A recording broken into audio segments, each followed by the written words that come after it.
오늘 말씀의 제목은 성령의 충만을 받으라입니다. 한번 따라 하십시다. 성령의 충만을 받으라. 성령의 충만을 받으라. 우리 옆에 있는 분들과 이렇게 서로에게 복을 빌어줍니다. 술 취하지 마시고 오직 성령의 충만함을 받으십시오. 술 취하지 마시고 오직 성령의 충만함을 받으십시오. 이번에는 좀 폭을 넓혀서 우리 교회는 이제 제가 느끼는 게 서로가 잘 모르는 것 같아요. 그래서 서로를 알아갈 수 있도록 먼저 이렇게 얘기를 합니다. 저 누구입니다 라고 얘기를 하고 뒤에 분하고 술 취하지 마시고 성령의 충만을 받으십시오 이렇게 하십시오. 뒤에 있는 분들, 뒤에 있는 분들. 네, 사춘도 좀 해주세요. 인사하시면서. 네.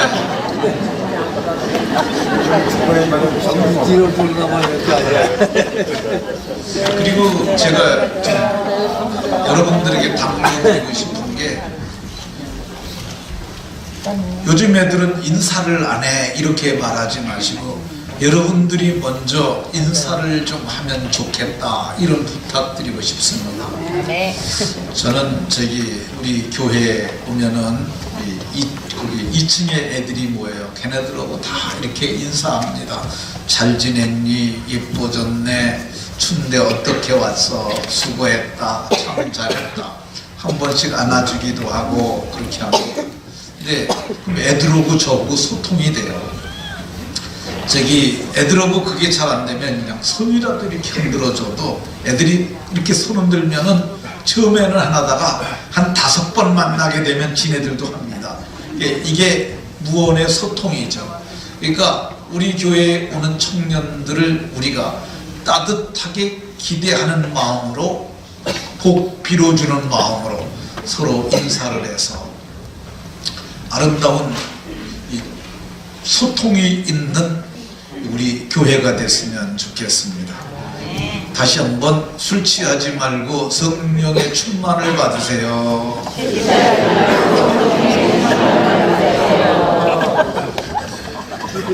윤창호라고 하는 청년이 있었습니다.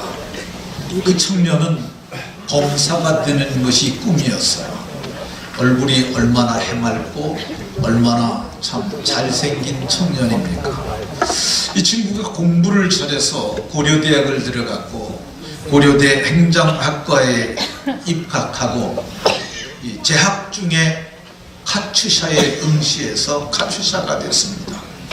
그래서 일병 막대기 2개 계급장 달고 휴가를 갔어요. 집이 부산이라 부산에 갔습니다. 정말 얼마나 깔끔하고 잘생겼는지 모릅니다. 근데 졸업 후에는 이제 대학교 졸업 맞고 법학전문대학원, 요즘은 이제 사법고시가 없어지고 법학전문대학원 졸업하게 되면 결과에 따라서 검사로, 판사로 혹은 변호사로 임용되게 되는데 저 친구는 법학전문대학원 진학해서 검사가 되는 것이 꿈이었습니다. 그의 아버지에 의하면은 창호는 중학교 다닐 때부터 카카오톡 화면에다가 청와대 사진을 넣고 다녔대요. 그리고 거기에 나라를 위해서, 민족을 위해서, 이 법과 정의 뭐 그런 문구를 써놓고 늘 그걸 봤다고 합니다. 그러니까 그 어렸을 때부터 그는 나라를 위해서 헌신하겠다는 그런 의지를 가졌던 것으로 보여집니다. 근데 휴가를 가가지고 해운대구에 있는 한 횡단보도 앞에 서 있었어요. 신호가 끊어지길 기다리고 있는 거죠. 근데 갑자기 BMW 한 대가 그들에게 덮쳤습니다. 그리고 넘어졌는데 그게 25m를 날아갔다 그래요. 그러고서 그가 뇌사 상태에 빠졌습니다. 얼마나 아까워요.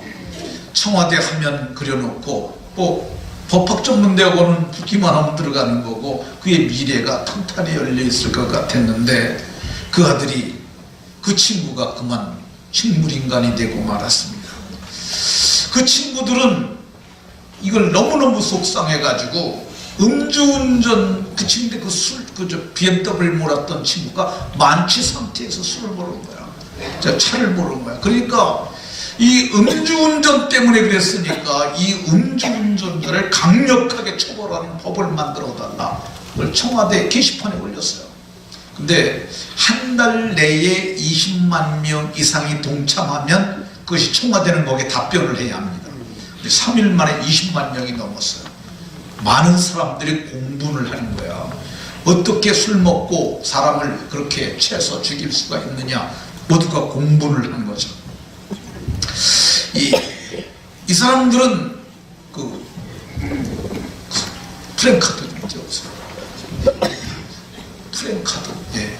여기 보면은 이 윤창호법을 국회에서 입법해달라고 그거를 갖다 국회 앞에 가서 저 친구들이, 윤창호의 친구들이 그걸 요구를 했어요. 근데 하태경 의원이 그걸 눈여겨봤습니다. 저거 맞다. 자기는 즐겁게 하기 위해서 술을 먹었지만 그 결과는 한 사람의 생명을 앗아갖고 그 가정을 갖다 불행하게 했고 그 청년의 미래를 산산이 부숴놨으니 저건 입법을 해서라도 앞으로라도 이런 일을 막아야겠다 그런 생각을 했어요. 그래서 그가 발의를 했어요. 국회의원들 100명 이상이 동참을 했습니다. 그리고 지난 7일에 그것이 찬성, 그러니까 158명이 재서 자리에 앉은 사람이 158명이었는데 그 중에 찬성이 143표, 반대 1표, 기권 14표로 이것이 가결돼서 이제는 술 먹으면 안 되는 것으로 되었습니다. 옛날에는 그 0.5mg 혈중 알코올 농도를 0.5mg으로 하면 면허 정지가 됐는데 이제는 0.3. 그럼 0.3이면 얼마냐? 보통 사람이 소주 한 잔 먹으면 0.3이 된다 그러니까 이 소주를 이제는 입에 대면 안 된다는 얘기. 한 잔만 먹고 운전해도 면허 정지된다는 얘기죠. 하태경 의원은 이런 얘기를 했어요. 이 법의 핵심 내용은 음주운전에 대한 근본적인 의식 전환을 하기 위해 만든 거라고 했어요. 그러니까 술 먹고 운전하면 안 된다라고 하는 것이죠.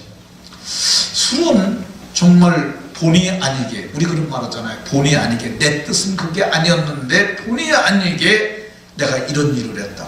실수하게 하고요, 실족하게 하고요, 남에게 해를 입히기도 합니다. 술 먹고 사람 때리는 사람 어디 한둘입니까? 술 먹고 행패 부린 사람, 술 먹고 고성방가한 사람, 술 먹고 사고 친 것들 참 많습니다.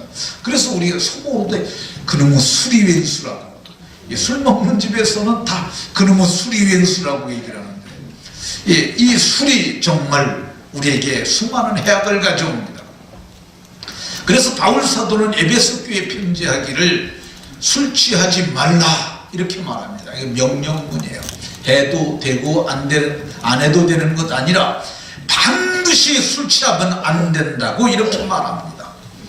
그런데 이 성경을 어떻게 해석하느냐가 문제인데, 근데 이 성경 해석을 이렇게 해석하는 사람들이 꽤 많습니다. 편하게 술 취하지 말라고 그랬지 어디 술 먹지 말라고 그랬느냐, 그러니까 취하지만 않도록 먹으면 괜찮다, 이런 해석을 하는 집단이 있어요. 천주교입니다. 천주교는 그래서 술 먹습니다. 신부님도 먹고 수녀님도 먹고 성도님도 먹고 천주교는 다 술 처먹습니다. 정말이에요. 우리는 예배 마치고 차 한잔 하자고 그럴 수 있잖아요. 우리는 차 한잔 마셔요. 근데 거기는 신부님이 수녀님 오늘 다 미사도 끝났는데 우리 한잔 합시다. 그러면 차 한 잔이 아니라 거기는 술 한 잔이에요. 술 한 잔 먹다가 한 잔 더 합시다. 야, 이거 지금 포도주만 먹으니까 지금 심심한데 우리 빼갈도 먹고 우리 위스키도 먹고 그 마시다가 보면 어떻게 해요? 술을 먹잖아요. 그 신부하고 수녀하고 술 먹다가 이 남자 여자 아니에요. 그러다 보면 이상한 일도 일어날 수 있는 거죠. 실제로 중세는 이 수도원이 굉장히 많이 발달했습니다. 수도원 옆에는 꼭 고아원이 있었어요. 왜 수도원 옆에 고아원이 있었겠어요? 그게 뭐 그렇게 말하기는 좀 그렇지만은 거기 애들이 있으니까 그 애들을, 그 수녀들이 가서 애들을 돌봤는데 자기네들은 착하게 했다, 그런 마음으로 했다 그러지만은 그런 데서 생산된 아이들이 참 많습니다. 수녀와 천주교와 같은 집단은 폐쇄 공동체예요. 거기는 우리처럼 이렇게 재정모하고 공동회 같은 거 안 해요. 절가는 더 심합니다. 중들이 공동회 했다는 얘기 들어보셨어요? 재정모 했다는 얘기 들어보셨어요? 그들이 행하는 짓은 뭐 이루 말할 수 없이, 중들은 요즘 돈이 많아서 룸사람 가서 먹는다 그래요. 요즘은 뭐 가발 좀 많으니까 뒤집어 쓰기만 하면 뭐 누군지 모르게 가면 김 사장, 이 사장 하면서 거기서 먹는 거죠. 그러면 술 취하지 말라 그러니까 취하지만 않으면 된다고 그러는데, 옛날에는 나 안 챘다 그러면 안 챈 거였어요. 근데 요즘은 그걸 혈중 알코올 농도라는 것을 계측을 해버려요. 그러면 이제 0.03이면 소주 한 잔인데, 그럼 재보면은 혈중 알코올 농도 0.03이면 면허 정지에 해당하는 거예요. 그럼 신부님이 0.03 나왔어요. 그럼 술 취한 거야, 안 취한 거야? 법이 정죄를 하는데 이젠 소주 한 잔도 먹으면 안 돼. 법적 정의가 있기 때문에. 근데 그 사람들이 그렇게 합니까? 아이, 우리는 안 취해. 그러면서 안 취지만 않으면 돼. 그러면서 막 먹는 거죠. 기독교는 이게 오픈된 것이 많아서 저는 요즘 한국교회를 우려해요. 왜 그러냐면 언론이 한국교회를 적대시해서 3일에 한 번, 이틀에 한 번 꼴로 계속 포털사이트 메인 화면에 교회의 문제점으로 중들은 하나도 안 나오고 신부님 얘기도 하나도 안 나와요. 다 교회 얘기만 나와요. 그건 뭐냐면 교회가, 저 사람들은 두렵기 때문에 그래요. 근데 우리는 그러므로 더욱더 술 취하지 말고 살아야 할 줄로 믿으시기 바랍니다. 우리는 진짜 예수님 믿는 사람들이니까 달라져야 돼요. 왜 그러냐면 우리는 구원받은 사람들이니까. 너희가 그 은혜에 의하여 믿음으로 말미암아 구원을 받았다고 이렇게 말씀하지 않습니까? 구원을 받았으면 썩어져가는 구습을 쫓는 옛사람을 벗어버리고 새 사람을 입으라고 이렇게 말씀하고 있어요. 옛것을 다 벗어버리고, 더러운 옷을 벗듯이 그걸 다 벗어버리고 우리는 술 취하지 말아요. 술은 말초신경을 마비시키고, 술은 이성을 명철한 칼과 같은 이성으로 판단해야 되는데 이성을 둔화시키고, 술은 인간의 마음을 방탕에 흐르게 하고, 그리고 술은 우리로 하여금 범죄케 하는 이 사탄이 우리를 그렇게 흐릿하게 만드는 그런 성분이 술 속에 들어있어요. 그래서 술 때문에 범죄하고 술 때문에 음행한 사람들이 수도 없이 많습니다. 그러니까 술, 옛날에는 그래서 광음수, 미치는 음료수라고 얘기를 했어요. 그게 뭐 술의 역사를 보게 되면 인간이 처음부터 술을 만든 것은 아니고, 이 바위가 우묵한 곳에 곡물이 쌓였는데 거기 빗물이 고였는데 어떤 사냥을 하던 사람이 같이 나가다 목이 말라서 보니까 물이 있는 거예요. 가까이 가서 먹으니까 향기가 나고 너무 좋아요. 이게 도대체 뭐냐? 근데 먹고 나서는 더 좋은 거야. 그러니까 이거 먹고 나서 소심했던 사람이 사자도 잡고 곰도 잡고, 그러니까 미치는 물이라 광음수라고 그랬는데, 오늘날에도 이렇게 그거 먹고 미치는 인간들이 참 많습니다. 예수님 믿는 사람은 우리를 미치게 하는 술을 한 잔도 먹으면 안 되는 줄로 깨달으시기 바랍니다. 그러면 목사님, 우리 집에 담가놓은 약주 있는데 이건 어떻게 해요? 그렇지 않습니까? 집에 약주들이 있어요. 근데 인삼주도 있고 그런데 그거는 제 생각이에요. 이건 그런 약이니까. 저녁에 잠드실 때, 뭐 잠잘 때 한 잔, 약수는 뭘 한두 잔밖에 안 먹잖아요. 그리고 이거를 우리는 좀 바꿨으면 좋겠어요. 약주라고 그러지 말고 술약이라고, 술약. 그래서 한 잔씩 드시면 괜찮겠다고 생각됩니다. 항존직 직분자들, 항존직이라고 그러면 한 번 임명받으면 죽을 때까지 가지고 가는 직분이에요.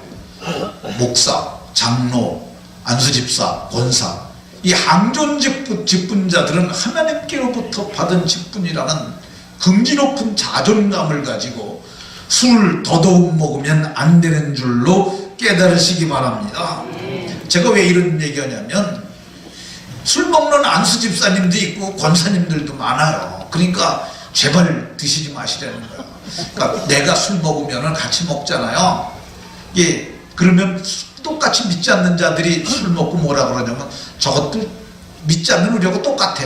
뭐 같이 처먹고 나서 또 그런 얘기한다고. 그러니까 우리가 술을 먹으면은 교회 공동체를 낮은 도덕률 집단으로 스스로 내려가는 거야. 그러니까 자신을 정결케 하기 위해서 술 먹으면 안 되는 줄로 깨달으시기 바랍니다. 그럼 술 먹지 말고 뭐 해야 되느냐? 오직 성령의 충만함을 받으라, 이렇게 말하고 있습니다. 오직 성령의 충만함을 받으라. 왜 성령의 충만함을 받아야 하느냐? 그래야 지혜로운 사람이 되기 때문에 그렇습니다. 오늘 우리가 봉독한 본문 15절을 보면은 15절에 오직 지혜 있는 자 같이 하여, 그러니까 성령을 충만히 받잖아요. 근데 성령이 하나님의 영이에요. 성경은 하나님의 성령의 감동으로 된 것이에요. 그러니까 성령을 받게 되게 되면 하나님의 말씀이 깨달아지기 시작하는 거예요. 그럼 이 말씀의 수준이 누구 수준이냐? 하나님 수준에서 살아가는 거예요. 그게 얼마나 지혜로워요. 하나님 수준이니까. 근데 이 말씀을 깨달으려면 성령 받아야 하고, 성령 받으면 말씀을 깨닫고, 말씀을 깨달으면 지혜로워지는 거예요. 그러니까 저와 여러분들이 성령을 받아야 해요. 성경은 총명의 신이요, 지혜의 신이요, 모략의 신이요, 재능의 신이요, 여호와를 경외하는 신이라고 얘기를 하고 있어요. 이 성령을 받게 되면은, 충만히 받게 되면은 성령이 우리와 함께 하십니다. 요셉이라는 사람이 있었어요. 이 노예 출신입니다. 근데 그가 노예긴 한데 그 사람에게 여호와의 영이 감동됐어요. 그에게 하나님의 영이 감동된 사람이었어요. 그를 만나보고 바로라는 애굽의 통치자의 황제인, 그가 이 왕이라는 뜻과 바로라는 뜻은 같은 거야. 황제라는 그런 의미로 바로를 이해해도 괜찮습니다. 그 애굽의 바로가 그에게 손에 가락지를 뺍니다. 내가 보니까 이 난국을 헤쳐나가는 것은 나보다 네가 낫다. 이 손가락에 가락지를 빼서. 근데 그 가락지가 뭐냐? 인장반지예요.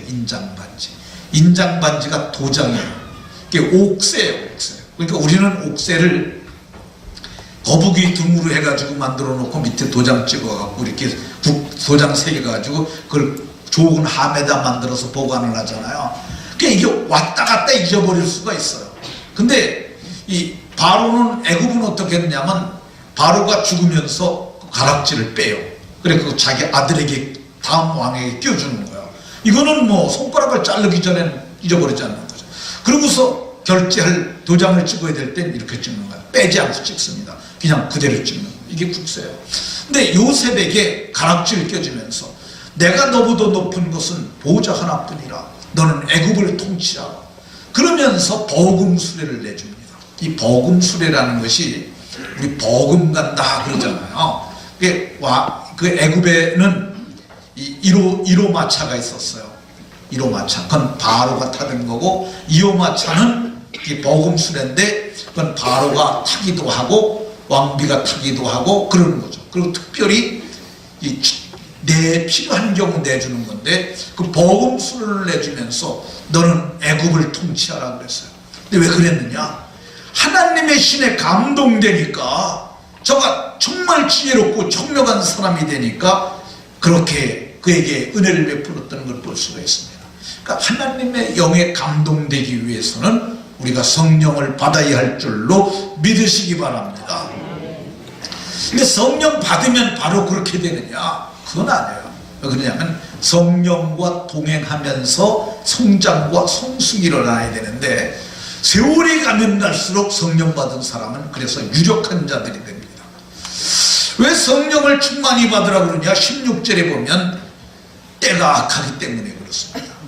때가 악하기 때문에, 세월을 아껴야 하기 때문에, 초놈을 쪼개서 써가면서 믿음으로 살아야 하기 때문에 성경은 말하기를 너희가 성령을 충만히 받아야 한다고 말합니다. 모세는 하나님 앞에 기도할 때 이렇게 기도했어요. 나를 계수하는 지혜를 주라고 그랬는데, 그게 성령 받게 되면 때를 알아야 하는데, 이 철을 모르는 사람을 철부지라고 얘기를 합니다. 때를 모르는 사람을 철부지. 아유, 저런 철부지. 지 아버지 죽었는데 꽃감 먹는다고 꽃감만 좋아하네. 그 철부지죠. 근데 이 성령을 받게 되면 때를 알아요. 개인의 때를 알아요. 내 인생의 때가 이러하구나. 내가 인생을 어떻게 정리해 갈 것인가 때를 알고 그렇게 자기 때를 정리해 갈 수 있습니다. 뿐만 아닙니다. 하나님의 때를 알아요. 우리는 예수 믿고 성령 받은 사람들은 지금 종말의 시계가 12시라면 55분에서 더 끝까지가 있다고 생각을 하는 사람들이 꽤 많습니다. 그 때를 아는 거예요. 얼마 있으면 개인의 종말이 올 수도 있지만 우주적 종말이 올 수 있다는 것, 성령 충만하게 되면 이 직감을 해요. 왜 성령을 충만히 받아야 하느냐? 성경은 이 주의 뜻을 알 수 있기 때문이라고 얘기를 해요. 하나님의 뜻이 어디 나타나 있느냐? 하나님의 뜻은 성경에 나타나 있습니다. 항상 기뻐하라, 쉬지 말고 기도해라, 범사에 감사하라. 이것이 너희를 향하신 하나님의 뜻이라고 이렇게 말씀합니다. 그 외에도 성경의 여러 곳에서 하나님의 뜻은 이것이니, 하나님의 뜻은 이것이니, 그렇게 여러 곳에 말합니다. 근데 하나님의 뜻을 어떻게 분별하느냐? 여기 이해하라라고 그랬는데, 분별하라라고 개역성 성경에 쓰여 있어요. 저는 분별이 더 정확한 표현이라고 해요. 그러니까 주의 뜻이 무엇인지, 이건지 여러 것 중에서 하나를 찾아내서 그 뜻을 행하는 것인데, 이게 성령 받은 자들마다 그걸 할 수 있어요. 왜 그러냐면은 성령 받으면 성령이 저들을 가르치기 때문에 그렇습니다. 예수님이 보혜사 곧 아버지께서 내 이름으로 너에게 보내실 성령, 그가 오시면 너에게 모든 것을 가르치고 내가 너에게 말한 모든 것이 생각나게 하시리라고 그렇게 말했어요. 그러니까 성령이 우리를 가르치심으로 우리가 온전히 주의 뜻을 분별하기 때문에 성령 충만은 받아도 되고 안 되는 것이, 안 받아도 되는 것이 아니라 반드시 받아야 할 줄로 믿으시기 바랍니다. 왜 성령 충만함을 받아야 하느냐? 그래야 방탕하지 않습니다. 18절에 술 취하지 말라, 이는 방탕한 것이니, 이 방탕이라는 게 어떤 거냐면요, 우리 국어사전 찾아보면 술과 음행을 하는데 절제하지 못하고 지멋대로 소욕대로 행하는 것이라고 나와 있어요. 그러니까 우리가 술 먹고 음탕한 짓을 하는데 이게 정상적인 그 관계가 아니에요. 그러니까 자기 아내가 아닌 그 외의 사람들과 하는데 그걸 절제하지 못하고 통제가 안 되는 사람들을 방탕이라고 그래요. 근데 술 먹게 되면 그렇지 않습니까? 술 먹고 이제 친구 만나고, 야 우리 술 먹자, 야 우리 딴 데 가서 한잔할래? 그 2차로 가죠. 또 2차 갔다가 3차로 가죠. 그 4차쯤 되게 되면 지정신이 아니어가지고 이상한데, 그런데 갈 수 있어요. 그래서 이 얼굴도 처음 만나는 여자와 음행할 수 있고 그럴 수 있습니다. 그러니까 성경은 방탕하니까 너희는 오직 성령의 충만함을 받으라고 그럽니다. 성령 충만하면은요 절대 그걸 하질 않아요. 그 요셉이 보드발의 집에서 노예 생활을 했는데, 그때 그 주인집 보디발의 아내 주인 마님이 그런 거야. 어느 날 너 나하고 동침하자. 눈짓하다가 너 나하고 동침하자. 그래도 말을 듣지 않아요. 그런데 어느 날 요셉이 공무를 행하기 위해서 자기 내실에 들어온 거야. 왜 내실에 들어오냐면은 모든 집안에 있는 재반 사물을 맡겼는데 금덩어리나 아주 중요한 문서는 안방을 지나서 다음에다 보물창고를 만들어놔요. 그러니까 그 안방에 늘 사람들이 있잖아요. 근데 거기 들어갔는데 보디발의 아내가 그를 붙잡고 옷을 막 벗기면서 나하고 같이 자자고 얘기를 해요. 근데 요셉이 그때 이렇게 말합니다. 하나님의 영에 감동된 그가 한 말입니다. 어찌 이 큰 악을 행하여 하나님께 득죄하리이까. 이 집안에 있는 모든 것을 다 맡겼는데 맡기지 않은 것 오직 당신 하나뿐이라. 그럼 당신은 그의 아내이기 때문이라. 내가 어찌 큰 악을 행하여 하나님께 득죄하리이까. 그렇게 말했어요. 그러니까 하나님의 영에 감동된 사람들은 자기를 지킬 수 있어요. 이 거룩이라는 것이 뭐냐면 자기를 지키는 거야. 새 속이 물들어오지 아니하도록 자기를 지키는 건데, 이거 성령 받아야 하는 거야. 성령 받지 않은 사람들은 주인마님이 분칠을 하고 우유 바르고 그래갖고 피부도 매끌매끌하고, 근데 그 주인마님이 그를 끌어놨을 때 그거 방탕한 사람들은 그냥 피부가 반응을 하고 아유 마님 고맙습니다 그러고 범행할 수 있잖아요. 근데 요셉은 어찌 큰 악을 행하여, 그건 하나님께 대한 악이라고 그렇게 생각했어요. 그 이거 뭐냐? 성령 충만했기 때문에 그렇습니다. 성령을 충만히 받게 되면 어떤 일이 일어나느냐?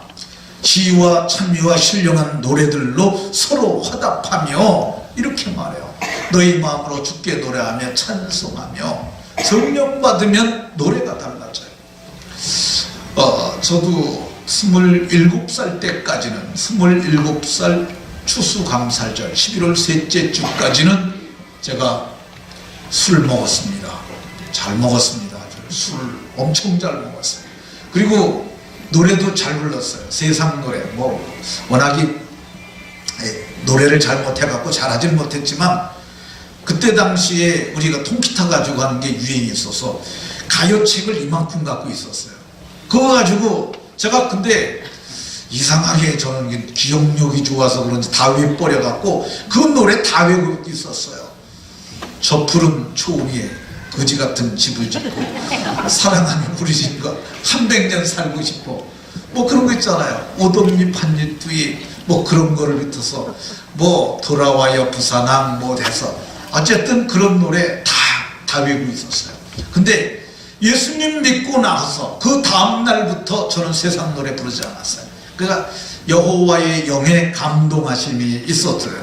그래서 그날 이후부터는 제가 세상 노래 부르지 아니하고, 그리고 하나님 앞에서 믿음으로 살도록 애를 썼습니다. 제가 술을 안 먹으니까 그 다음날 교회 찾아가서 제가 어제 실수 많이 했습니다. 용서하십시오. 그러고 나서 그 다음날부터 제가 술을 안 먹었는데, 술을 안 먹으니까 친구들이 뭐라 그러냐면, 애들이 저한테 술을 부은대요. 버라. 그래서 이문성이라는 아이인데 걔가 부은 거 같아. 진짜 기억 속에 술을 갖다 여기다 붓는지 여기다 붓는지 한 번은 부은 거 같아. 그 다음부터는 안 붓더라고. 그냥 한 번 딱 붓고 그냥 끝나더라고. 그 다음부터는 저는 안주만 먹었는데, 어쨌든 그 친구들하고 친구니까요. 근데 오늘 성경을 보니까 이 술을 끊게 되고 성령이 충만해지니까 세상 노래 부르지 않고 그 다음부터는 뭐 부르냐? 하나님을 찬송하는 시와 찬미와 신령한 노래들로 하나님께 영광을 돌리고 서로 화답했던 것 볼 수가 있습니다. 왜 성령 충만함을 받으라고 그러느냐? 오늘 20절에 보면은 항상 아버지 하나님께 감사하며, 이게 신비입니다. 신비. 예수님 믿는 사람이라고 늘 좋은 일만 있는 거 아니잖아요. 근데 그래도 감사해요. 저는 목회를 하면서 힘든 때를 참 많이 넘겼습니다. 근데 저는 힘든 때 감사라는 성경 말씀을 제가 깨달았어요. 빌립보서 4장에 보면 감사함으로 하나님께 아뢰라. 그리하면 지각에 뛰어나신 하나님의 평강이 너희 마음과 생각을 지켜주시리라. 그러니까 하나님께 감사하면 지각에 뛰어나신 평강이 오는구나. 이 사건 사고가 생기면 얼마나 마음이 안 좋습니까? 근데 실제로 여러분들 하나님 앞에 차분하게 시간을 갖고 하나님 이런 위경에서 건져주셔서 감사해요. 그러고 나면 여기에 평강, 정말 지각에 뛰어나신 하나님의 평강이 찾아옵니다. 그리고 반전의 역사가 나타나요. 하나님이 그걸 뒤집어 상황을. 그래서 나쁜 상황에서 좋게 만드는 놀라운 역사들이 일어납니다. 그러니까 오늘 성경은 우리에게 성령 충만함을 받으라는 거예요. 성령 충만함을 받아야 할 이유가 뭐냐? 그래야 우리가 피차 섬길 수 있기 때문에 그렇습니다. 그리스도를 경외함으로 피차 복종하라 그러잖아요.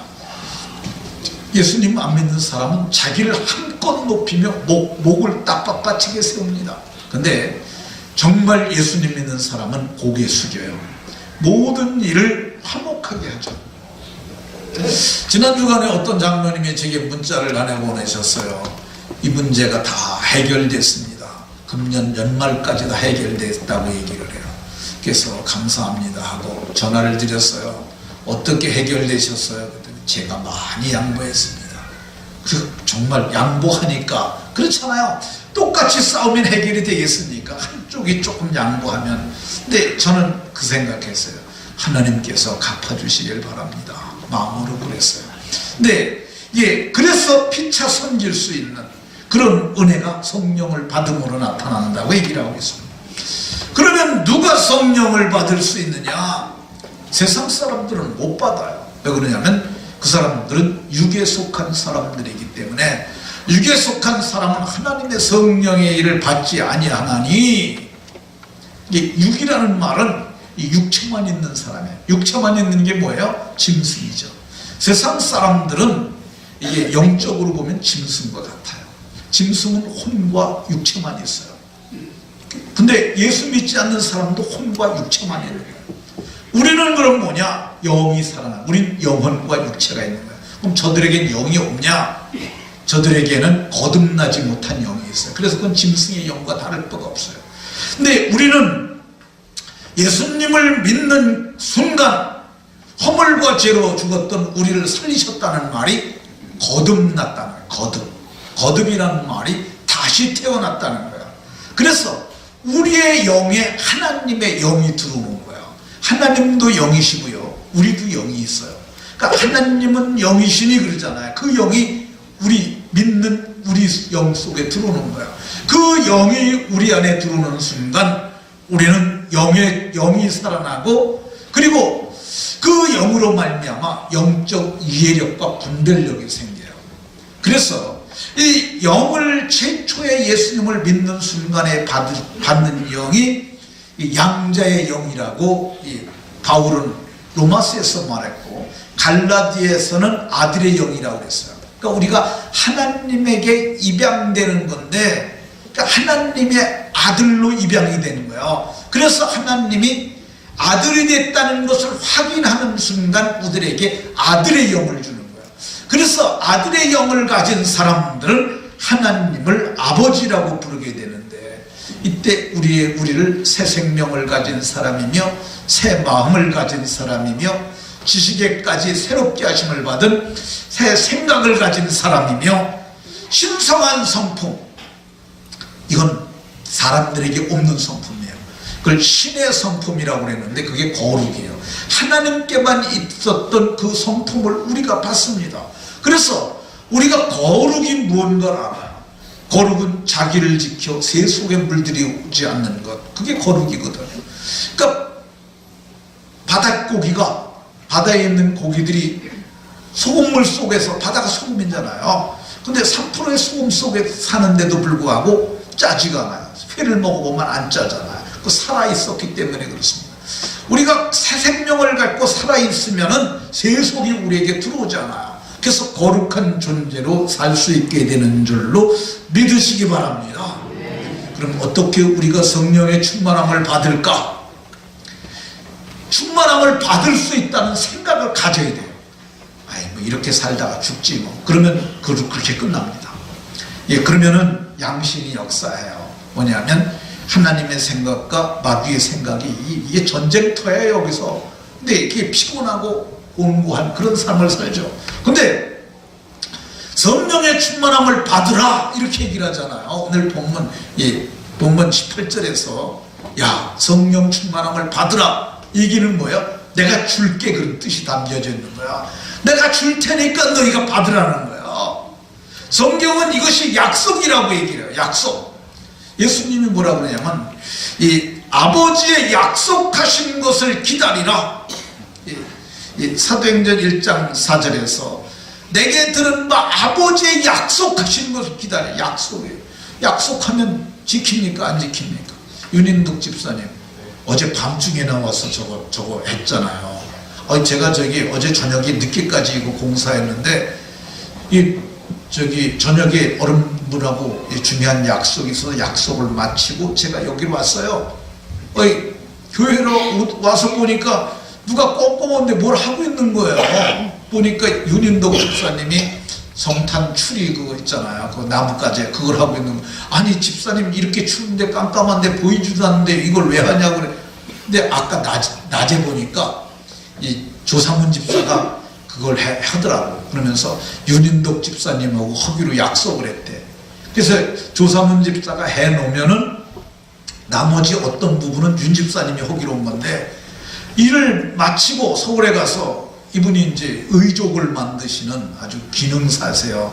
근데 우리 윤 집사님이 그거 다 하고 뭐 왔는지 아니면 중간에 왔는지 모르지만 시간 맞춰서 약속을 했으니까 와서 그걸 약속을 지키는 거예요. 근데 마찬가지 인간도 약속을 지키잖아요. 하나님은 거짓말 할 수 없는 분이라고 해요. 거짓말 하실 수 없는 그분이 약속을 하셨어요. 그러니까 약속하신 그분의 말을 믿고 구하면 주실 줄로 믿으시기 바랍니다. 이 성경은 구하는 자들에게 성령을 주시지 않겠느냐. 너희 인간들도 자식들에게 좋은 거 주지 않느냐. 너희 하늘아버지께서 약속하신 성령, 그 성령을 구하면 주시지 않겠느냐고 이렇게 말씀하고 있습니다. 성경은 기도하면 주신다고 이렇게 얘기를 합니다. 그러면 우리가 어디서 성령의 충만함을 받을까? 대개 성령 충만함을 받은 것이 모여서 기도할 때 성령 충만함을 받았어요. 첫 번째 성령이 임하신 것은 마가의 다락방인데 거기에 120명이 모여서 다락방에서 저들이 모여서 기도하다가 성령과 다락방에서 저들이 120명이 모여서 기도했어요. 그러니까 모여서 기도하는 것이 중요한데 모여서 기도할 만한 장소가 어디 있어요? 여기 교회. 이 교회는 구별된 장소예요. 정말 이 교회는 이쪽으로 창문 하나도 없어요. 아무리 소리 질러도 길 쪽에서 들리지 않아요. 뒤에도 우리가 유리로 다 막아버리고 이중 21mm 두꺼운 유리로 다 막아갖고 문 딱 잠가놓으면 바깥에도 잘 안 들려요. 그리고 뭐 여기 들린다 할지라도 여기는 교회잖아요. 그러려니 하잖아요. 여기서 우리가 부르짖어 기도하게 되면 오로지 저들처럼 기도하게 되면 성령이 임하시는 줄로 믿으시기 바랍니다. 금요기도회 때 나와서 어떻게 해야 되느냐? 회개해야 돼요. 회개. 베드로 사도는 너희가 회개하여 그리하면 성령을 받으리니 이렇게 말했어요. 회개가 중요해요. 회개는 어떤 거냐면요, 우리 속에 있는 것을 끄집어내는 거예요. 끄집어내는데 이 속에 있는 더러운 것들을 죄에는 귀신이 붙어 있어요. 근데 이거 어떻게 끌어내요? 귀신은 못 끌어내요.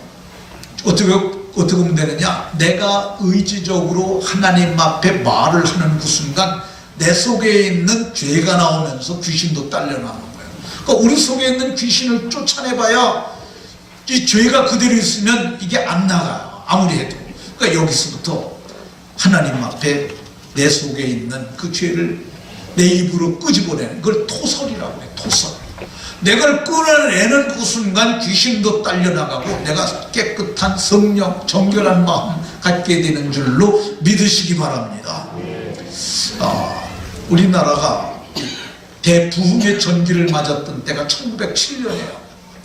그때 1907년에 우리 한국에 있던 교회가 큰 성령을 받습니다. 근데 그때